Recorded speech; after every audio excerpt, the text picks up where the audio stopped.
안녕하십니까 여러분, 미용쌤입니다. 지난 영상에서 말씀드렸듯이 오늘은 고혈압에 대한 이야기로 이어가도록 하겠습니다. 네, 고혈압이라는 것은 지난 시간에 말씀드렸듯이 수축기 혈압 140 이상, 또 이완기 혈압 90 이상을 말합니다. 자, 그렇다면 고혈압이라는 것에 특별한 원인이 있을까요?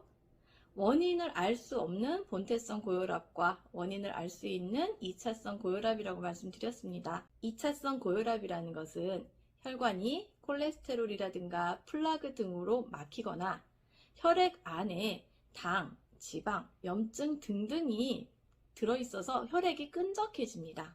끈적해지니 피가 원활하게 돌지 못하죠. 그런데 이 피를 말초 혈관 끝까지 이렇게 보내려다 보니 당연히 혈압은 올라가게 됩니다. 그래서 혈관의 압력이 높아지는 현상이라고 합니다.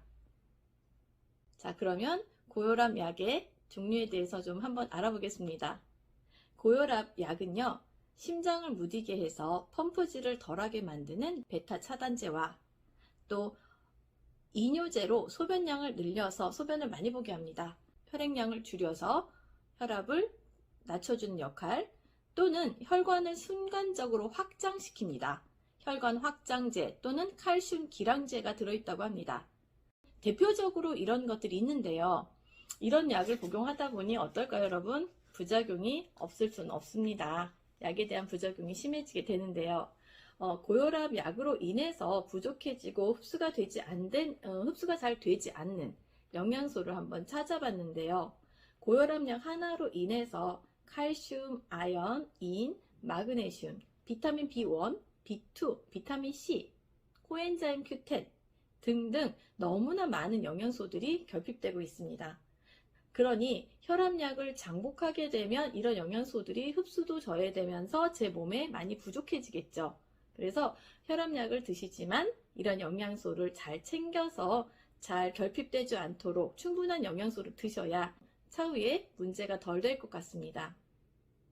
저도 고혈압약을 먹고 있습니다.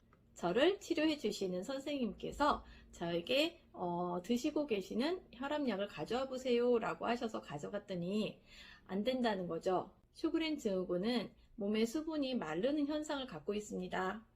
체액이 많이 부족해지는 병인데 여기다가 이뇨제가 들어간 혈압약을 매일매일 먹으면 소변량으로 많은 혈액량이 감소되기 때문에 좋지 않다고 해서 저는 이뇨제가 들어가지 않은 그런 혈압약을 다시 처방받아서 먹고 있습니다.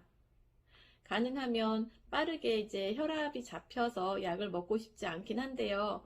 지금 저 같은 경우도 혈압이 제대로 잘 잡히지 않고 또 본태성 고혈압이다 보니 원인도 잘 모릅니다. 그런데 어떤 병이든지 제일 중요한 것은 스트레스라고 합니다. 스트레스를 안 받을 수는 없습니다. 스트레스를 받지 않고 살 수는 없는데요. 스트레스를 받으셨다면 빠르게 제가 이 스트레스를 회복하는 어떤 저만의 방법을 찾으셔야 된다고 생각합니다. 늘 건강하셨으면 좋겠습니다. 미용쌤이었습니다.